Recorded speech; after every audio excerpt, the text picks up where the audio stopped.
What happens in the sky affects life down here on Earth. The celestial compass shows you how and guides your way with astrology you can use from professional astrologer Kathy Beal.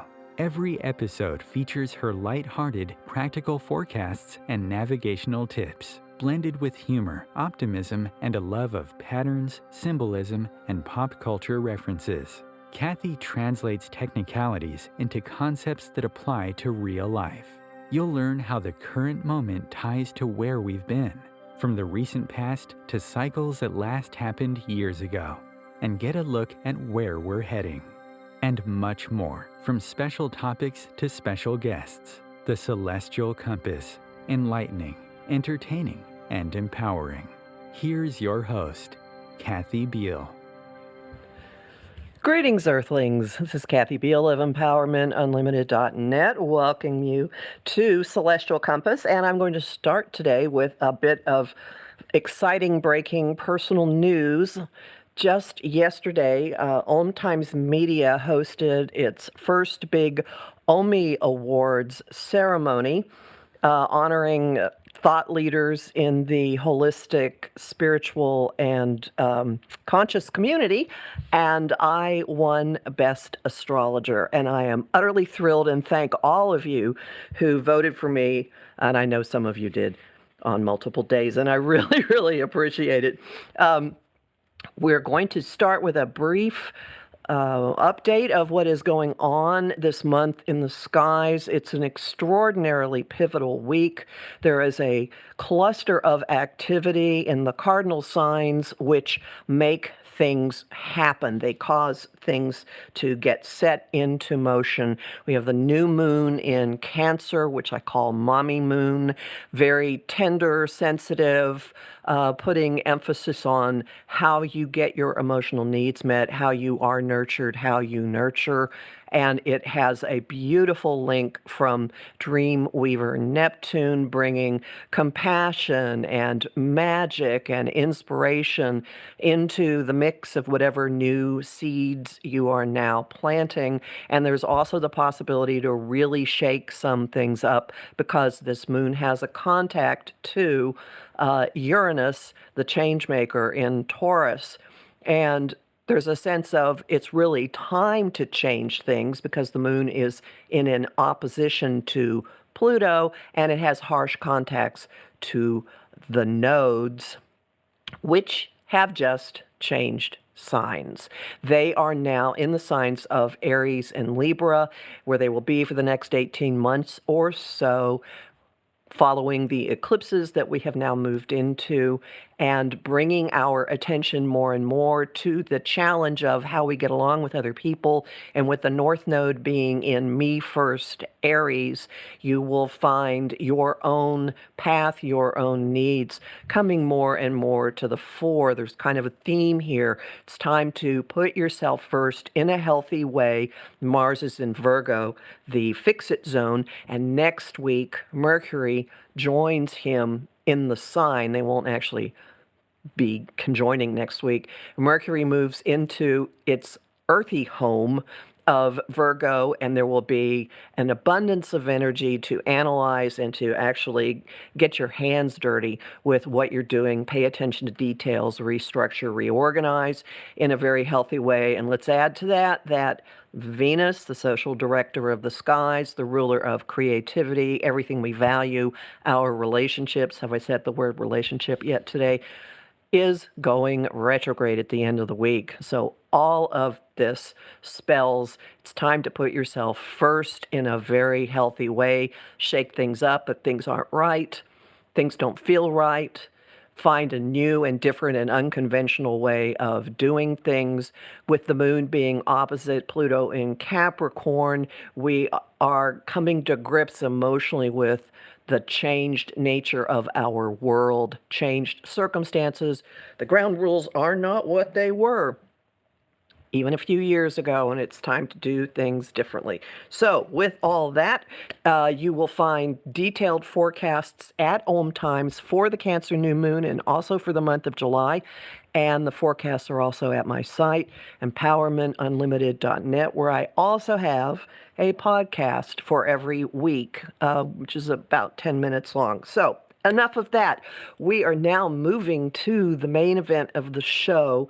My guest today is Maurice Fernandez, who is a leading evolutionary astrologer with a worldwide reputation of depth and excellence for his diploma program in astrology, publications, and consulting work. He's the recipient of the Orion Award for Outstanding Contribution to Astrology in 2022 and ISAR Community Service Award, also in 2022. He served as president of the Organization for Professional Astrology, OPA, for 3 consecutive terms from 2014 to 2020. And you can get his critically acclaimed books from most online booksellers. Thank you so much for being here, Maurice, and welcome. Thank you. And I hope you can hear me well. I hear you just fine. I would like to start with your astrology origin story. How did you come to astrology? Oh, well, it started when I was just a child, and I was reading one of the popular sun sign books. My mother had a book in the library,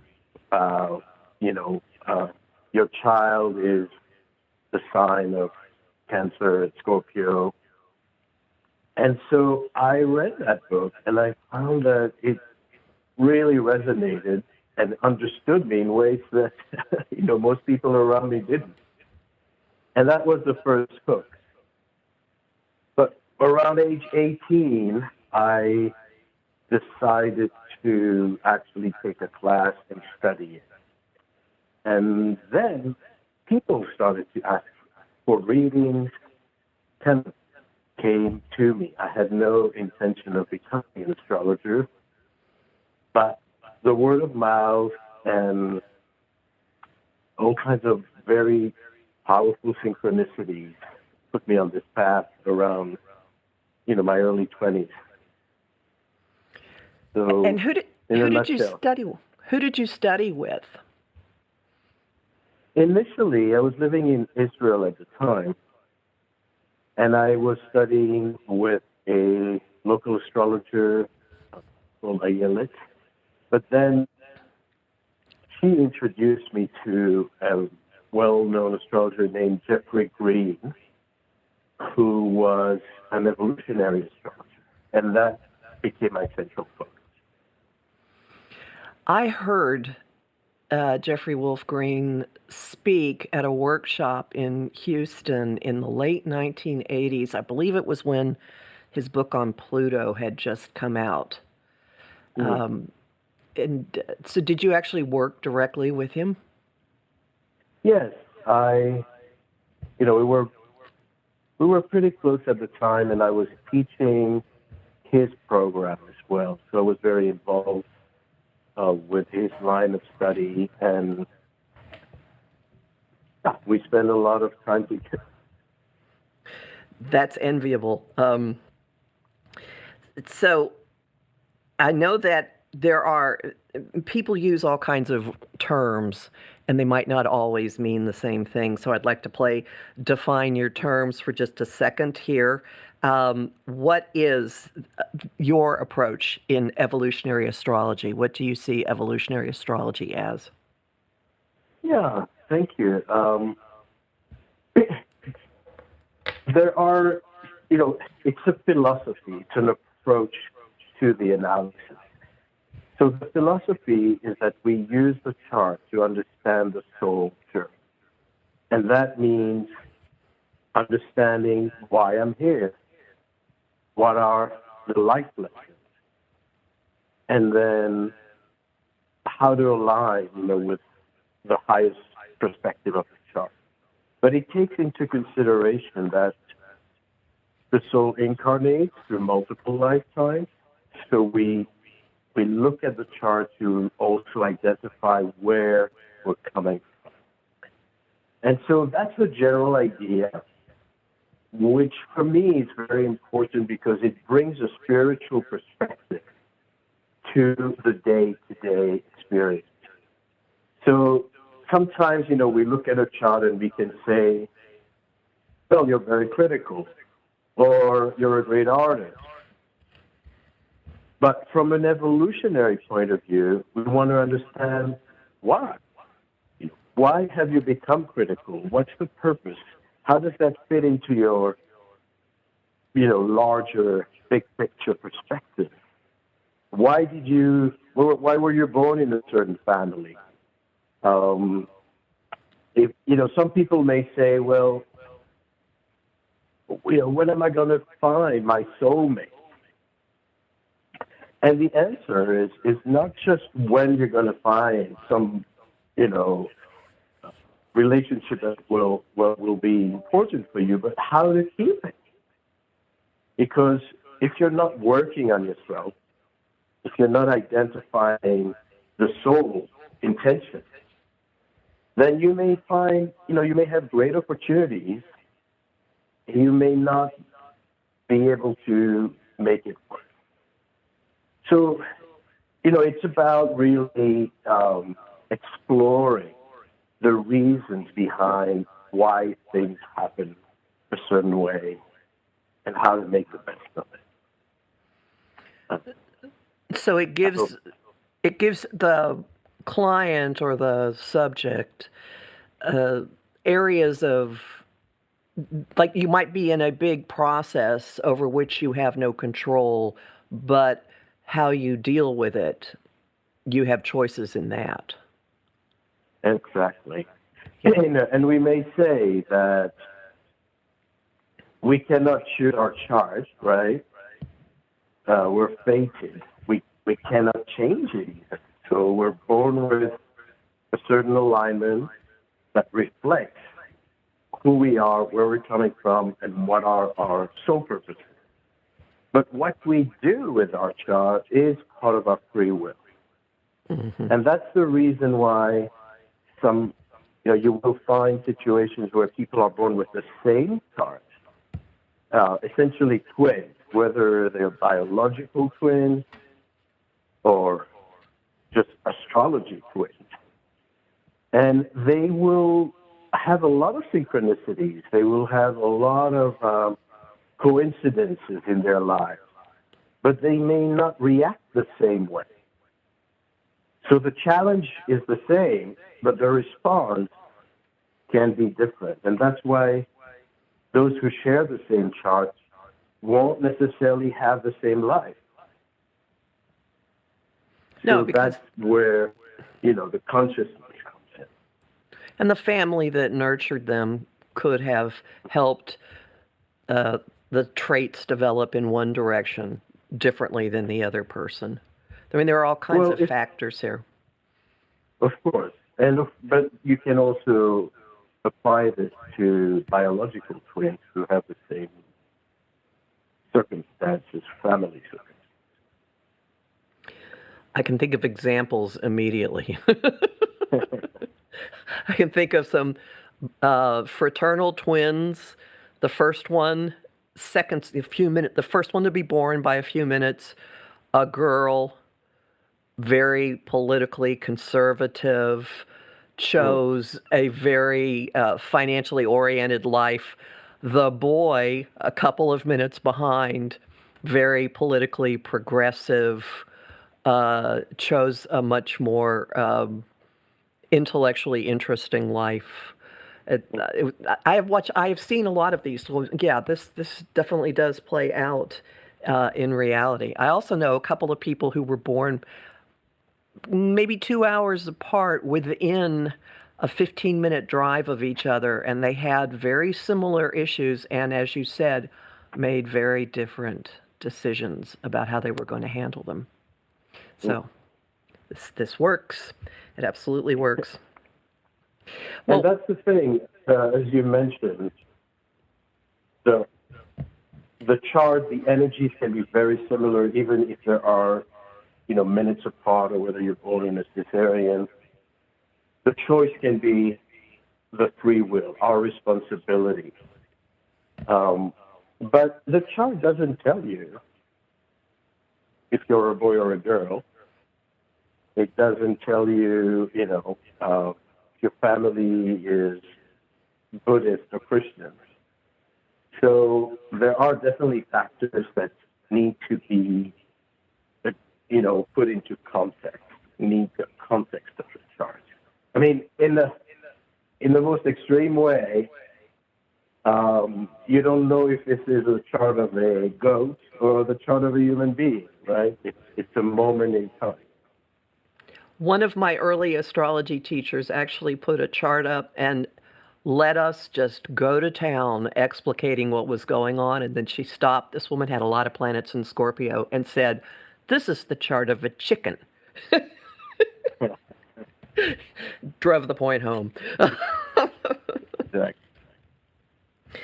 Well, so taking this into the current moment, I am curious. There are some really powerful influences occurring with the outer planets at this point in our existence, and I'm wondering, what is getting your attention with the current outer planet transits? Is there any one or cluster of things that you find yourself coming back to? Well, everything really. But if we focus on what's happening eminently, I heard your introduction this week.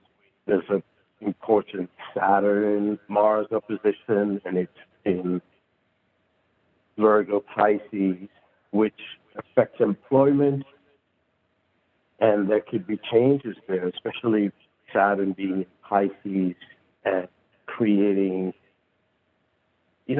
somewhat of unstable circumstances in the material world. So Saturn in Pisces pushes us to understand things from a spiritual point of view, but that can take away from the practicality. So that's one thing. But if we look at larger cycles, what is also interesting is that all the slow-moving planets are in water and earth signs now. Pluto is in Capricorn, for a short time, moves to moving away.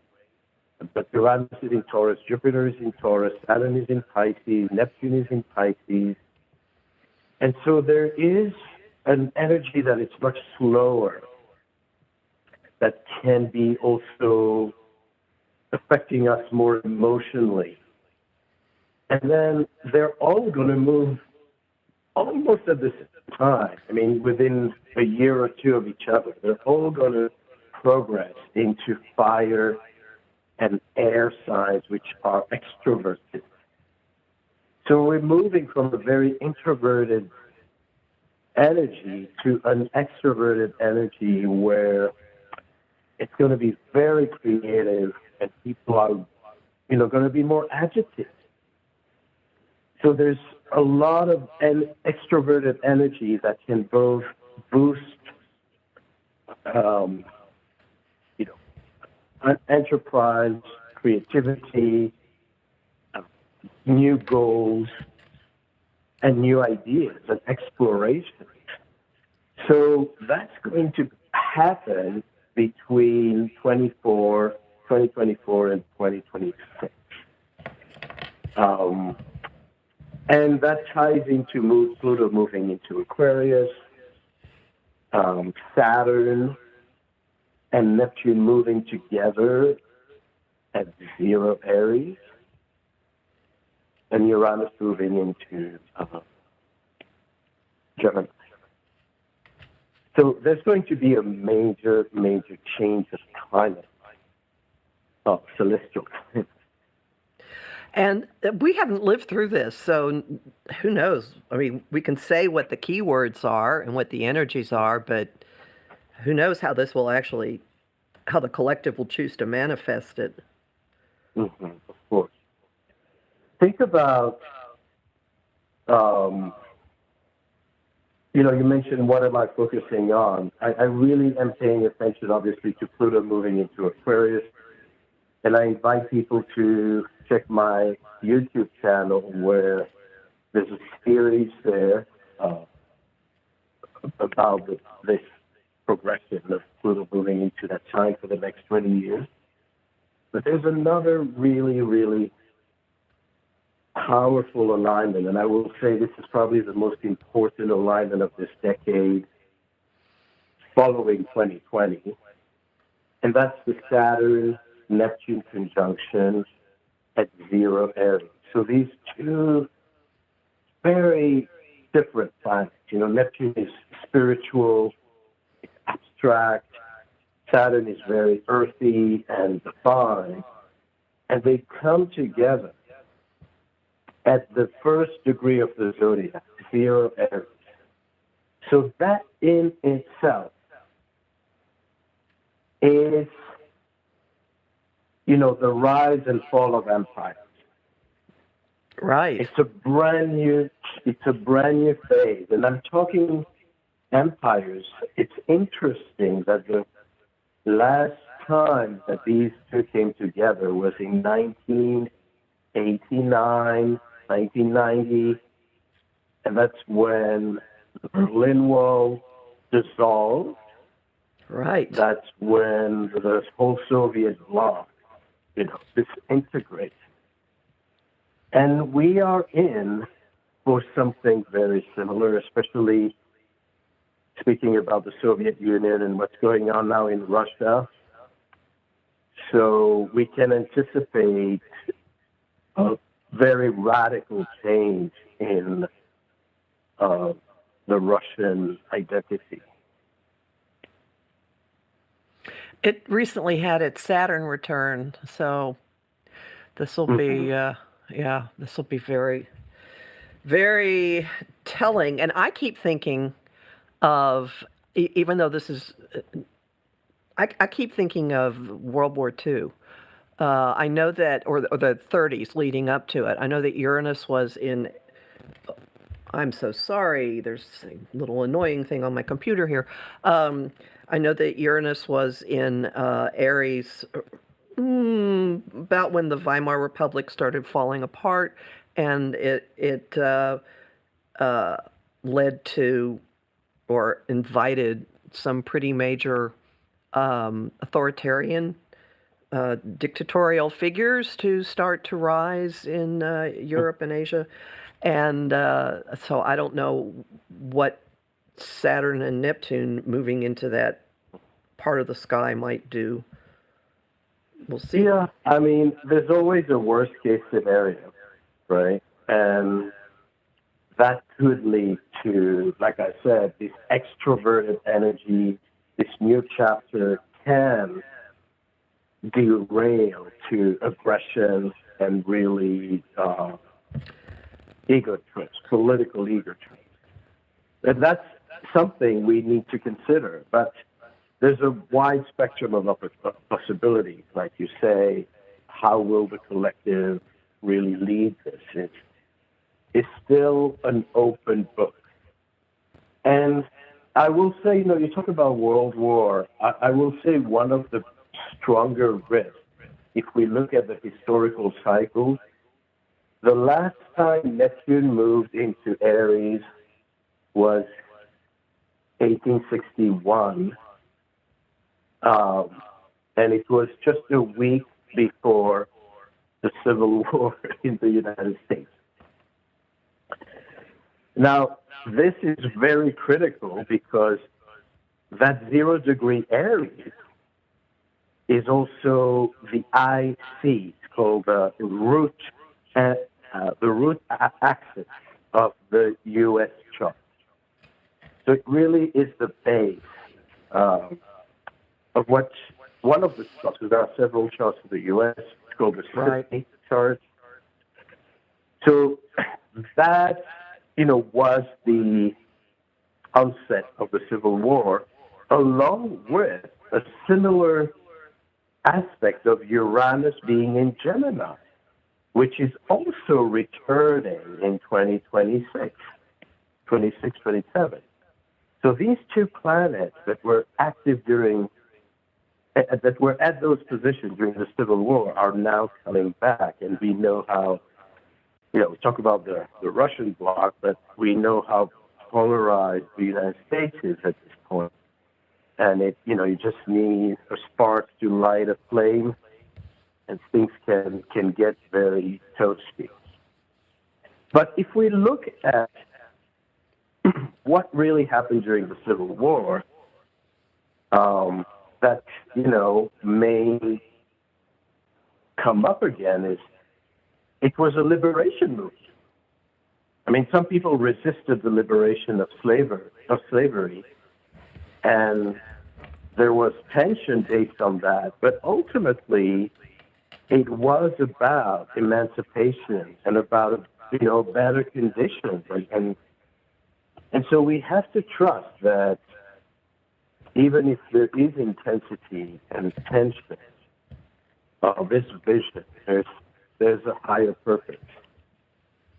I just hope we can get there without shedding blood and without getting at each other's throats. But I will say the planets are intelligent. There's a divine order, and that's what we do as astrologers, is to understand that it is a cosmic clock and that these activations serve an important purpose. It's not just random things happening, without context. Oh, there's definitely a continuum. I am with you on that. I know where I would like to take this discussion, and this is a great time for a pause. So we're going to take our break right now. Everyone hang in here. We'll be back very shortly with more.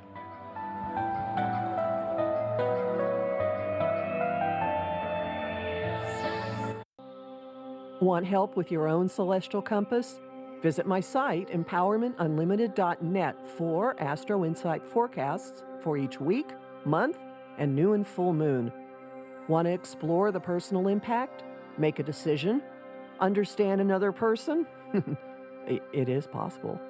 Click the Services tab to book a personal session with me.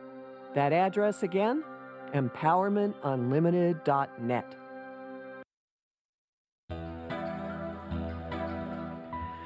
Welcome back to Celestial Compass. We're talking today with evolutionary astrologer Maurice Fernandez. And right before the break, we had been talking about the coming shift of outer planets from Earth and water to fire and air, Saturn and Neptune moving into Aries in a couple of years, and then Uranus moving into Gemini. And you had been commenting on the liberating potential of this based on historical times. But I'd like to add the liberating potential of Pluto in Aquarius to this discussion.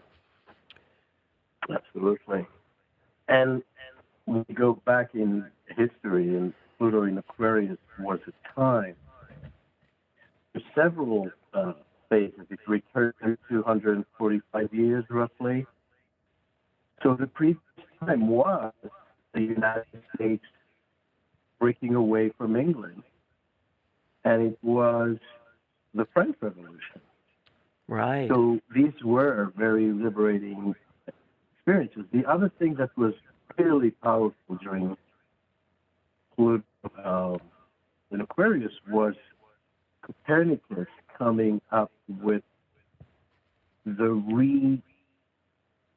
new image of the universe, realizing that the sun is the center of the solar system and of the earth. And he released his book on his deathbed, knowing that it would cause him, it would put his life at risk to be able to release this information. So, major event that liberated humanity from obsolete ideas and obsolete regimes, and sometimes through, really growing pains. So, yeah, a lot is happening. And like I said, when you have a shift of not just one, but several slow-moving planets, it really has this accumulation effect. Staying with Pluto and Aquarius for just a moment here, haven't there been throughout history big changes in the power of major religious institutions during this? I think the English Reformation happened, and Constantine, didn't the Eastern Orthodox Church break off from the main church? And it just seems to me that the church at that point was the dominant institution in Western culture, and then it blew apart, and we do see we see all kinds of sticks of dynamite in the whole of religion going on right now too. Yeah, because Aquarius by nature is a more, I would say, intellectual, scientific, rational sign. And so it will naturally bring objective perspective and will not get carried away with beliefs.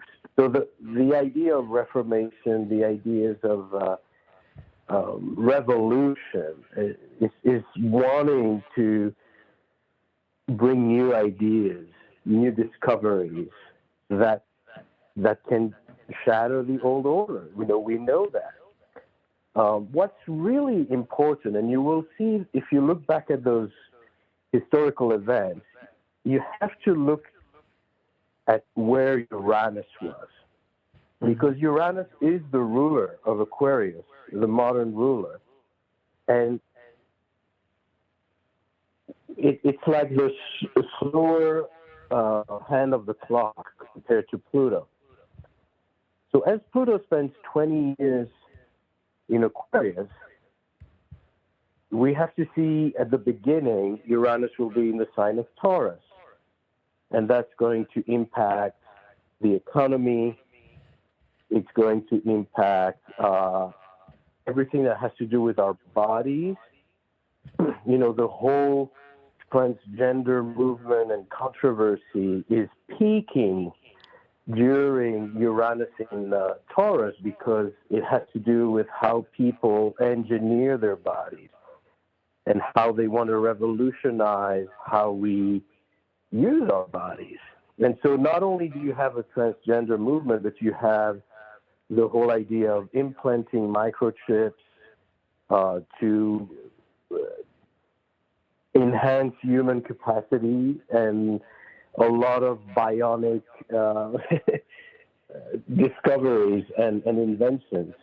But then it moves, Uranus moves from Taurus to Gemini, and that's going to shift the climate to space exploration, because Gemini has to do with learning about new environments. It's going to affect the whole educational system, and it's going to affect racial issues. So as Uranus progresses through these different signs, it gives a different direction, flavor to what Pluto Aquarius will do. And it's interesting that the peak of those historical movement, when you had the French Revolution and when you had the Copernicus Revolution, it was when Uranus was opposing Pluto. So think about an opposition as like a full moon effect. Mm-hmm. That's when you have the massive transformation. And interestingly, in this particular cycle that we're just ahead of, there will not be an opposition. So I don't know, what that means, and if we will still have a lot of changes, but it may not be as radical, maybe. And what's important, just a side note to that, is we talk about these larger cycle and historical events and how society, politics, economy can upgrade, change. It's important to understand how this applies to our own personal lives. Where are we as individuals in this big picture perspective? Because that's what we do as astrologers in our own consultation rooms, is to see where people's personal liberation, personal emancipation can occur and how we can direct them, to the right choices and to whether time is right, etc. So I want to, really say that to the listener, that they don't get lost in these big players. It's also personal.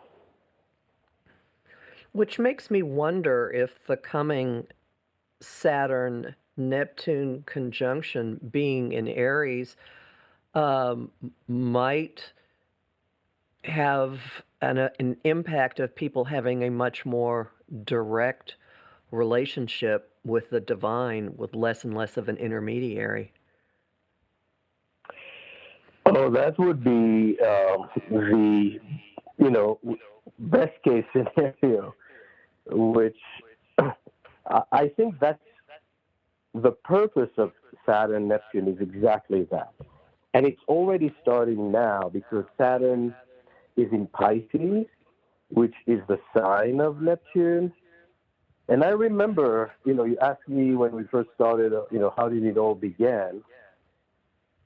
And the last time Saturn was in Pisces, in the 1994, is when I physically met my teacher, Jeffrey Green.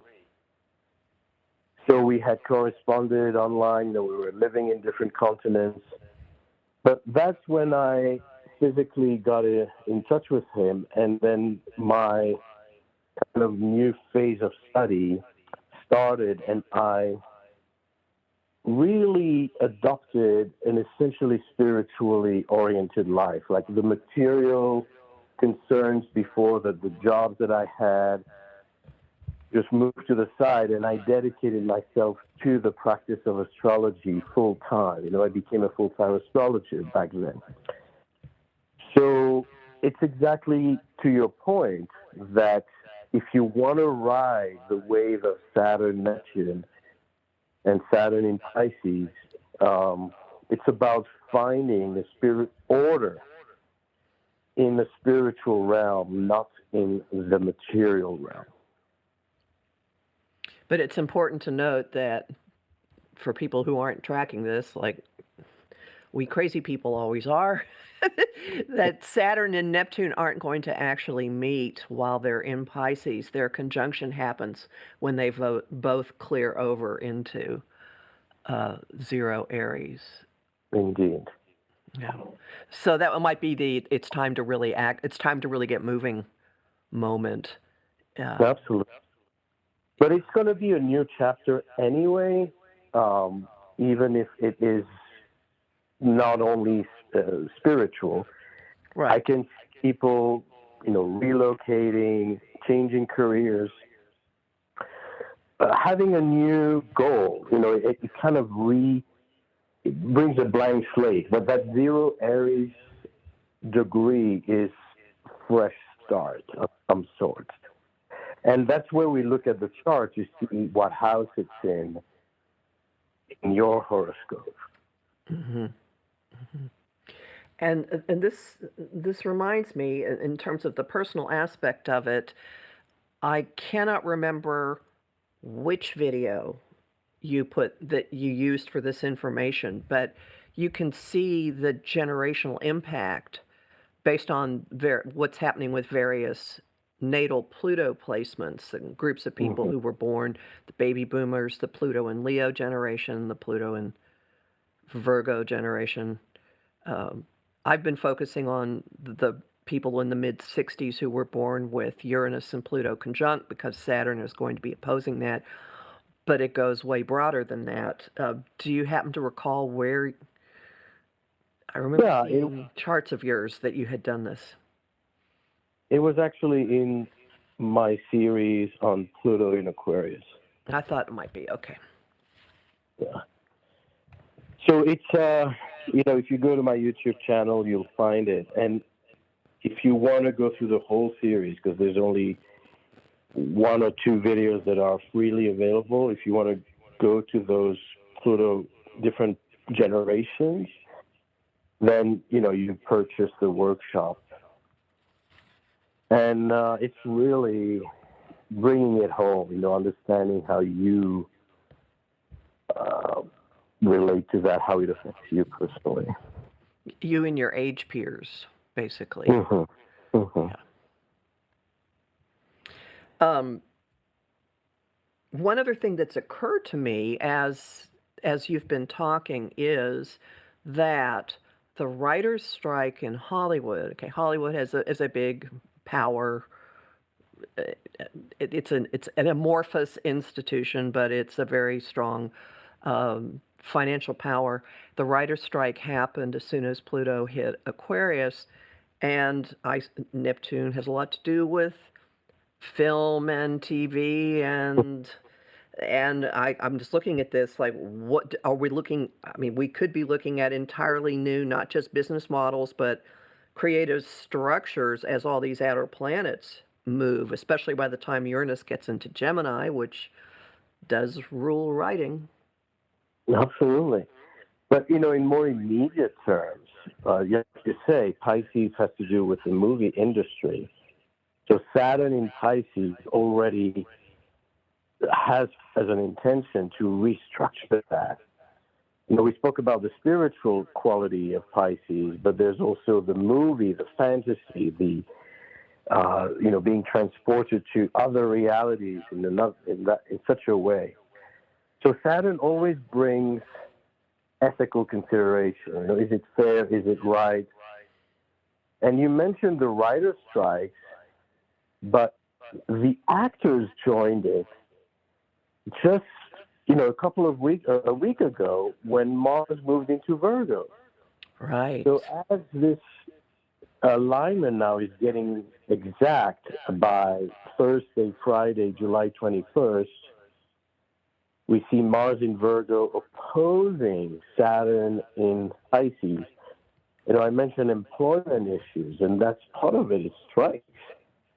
Mm-hmm. And so it's very graphic. Complete standstill. Mm-hmm. Yeah, this end of the week will be very eventful. Like you mentioned it when you open, so much is happening this week. The nodes are shifting, and the Pluto star opposition, Saturn Mars opposition, and whew. And Venus going retrograde.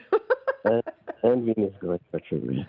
So we'll be revisiting. I mean, that's the actors, right? That's an actor feature as well, because we'll be revisiting the payment for people who are expressing themselves.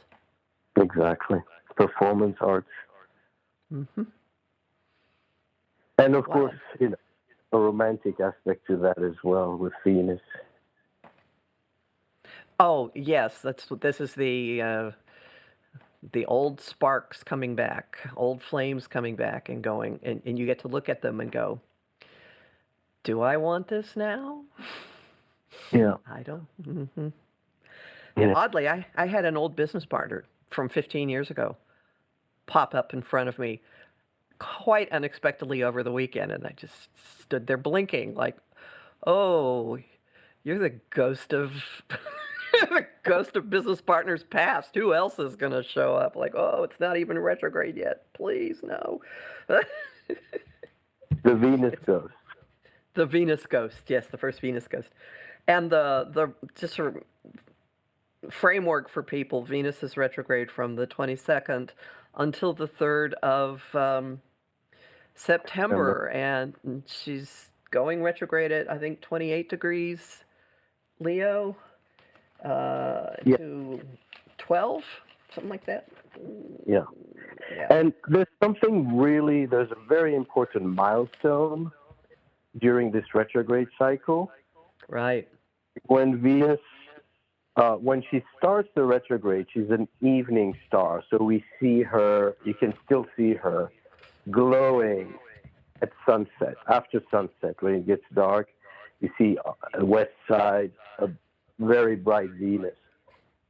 As she retrogrades, she gets closer and closer to the sun, and then she meets the sun on August 13.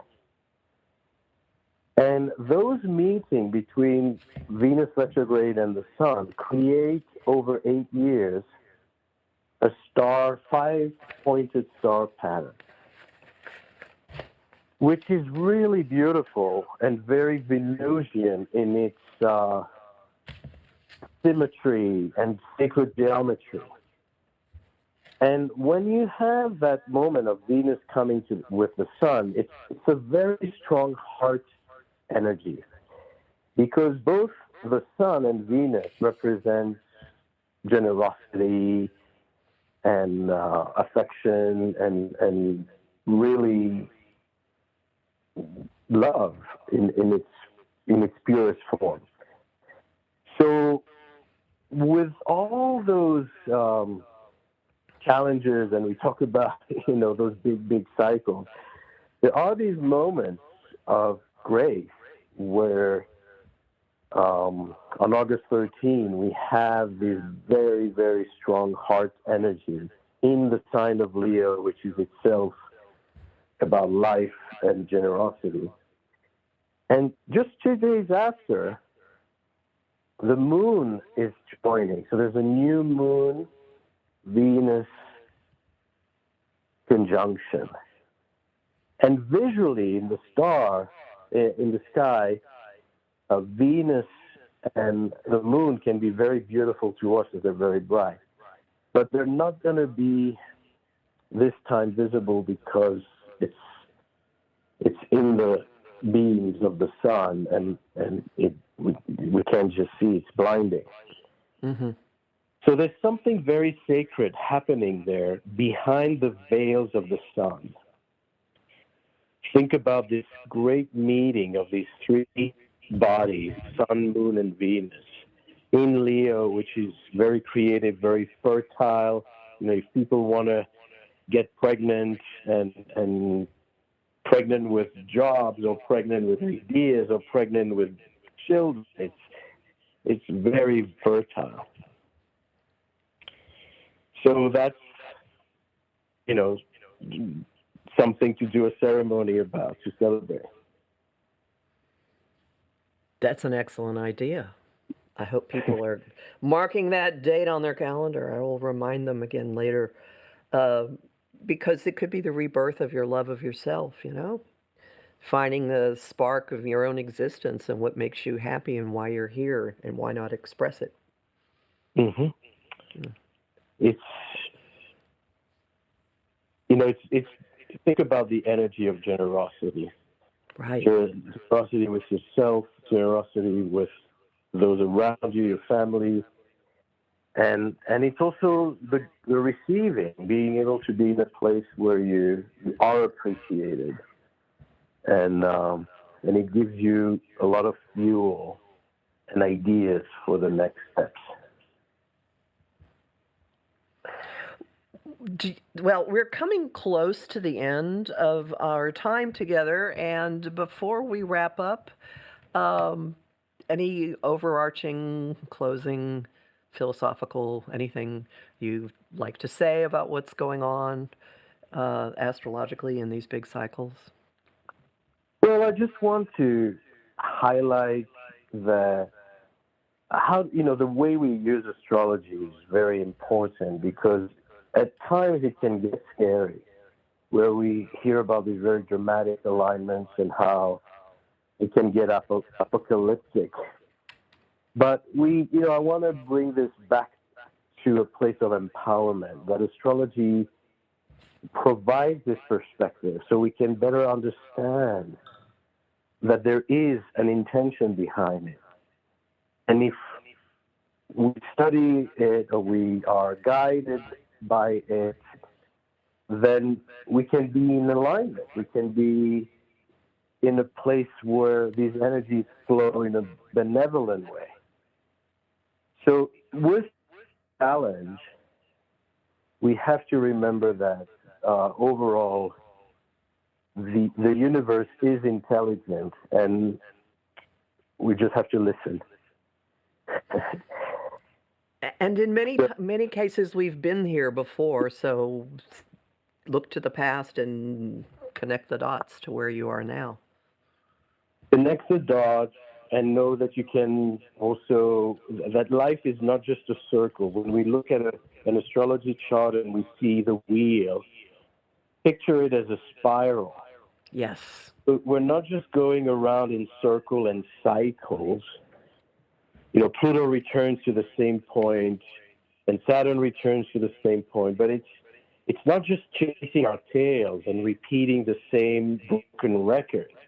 It's a spiral. So these planets return to the same place but a higher frequency or a lower frequency for what it's worth. And so we're not just letting history repeat itself. There's always, you know, a next step, a higher level. And that's the beauty of evolution, is that, you know, we can choose differently and more consciously. Thank you so much for this. Now, your website is mauricefernandez.com. Would you tell people about what your offerings are there, classes, video courses, anything like that? Yes, of course. Thank you. Of course, private consultations, you know, there's a tab for that if you need personal guidance. And then, you know, I really encourage people to study astrology and see how it transforms them. It's not just an intellectual experience, not just about learning a new skill. It is transforming your own life, because as you learn about these cycles, your life starts to make sense.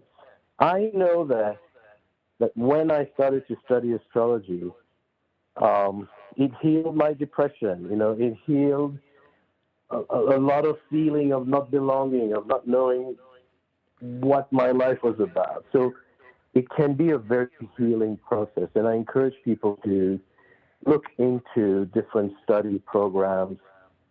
You know, you can buy specific workshops, or you can enroll in more dedicated diploma programs. But even just a beginner's course or learning about Chiron can already be very meaningful.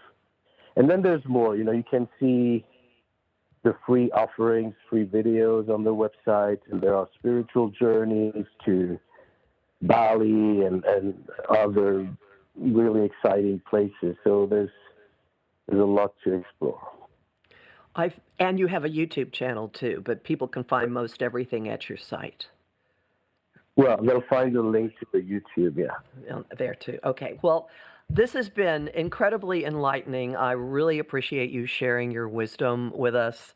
Thank you very, very much again. Maurice's website is mauricefernandez.com. And I wish, just again, thank you so much for being here. Well, thank you for your generous spirit. And yes, until next time. Thank you very, very much. Everyone, be safe, okay? Bye. Yeah.